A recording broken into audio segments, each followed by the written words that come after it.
দণ্ডপ্রাপ্ত ব্যক্তি নির্বাচনে অংশগ্রহণ করতে পারবে না। এটা আমাদের শাশ্বত আইন, প্রচলিত আইন। দেশে ফিরলেও হাসিনাকে নির্বাচনে অংশগ্রহণ করতে দেওয়া হবে না, তা একরকম ঘোষণাই করে দিল ইউনূস প্রশাসন।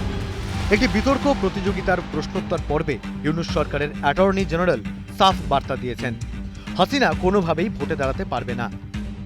জুলাই হত্যাকাণ্ডে আওয়ামী লীগ সভাপতি সহ অন্যান্য নেতাদের শাস্তি হলে তারা নির্বাচনে অংশগ্রহণ করতে পারবে কিনা।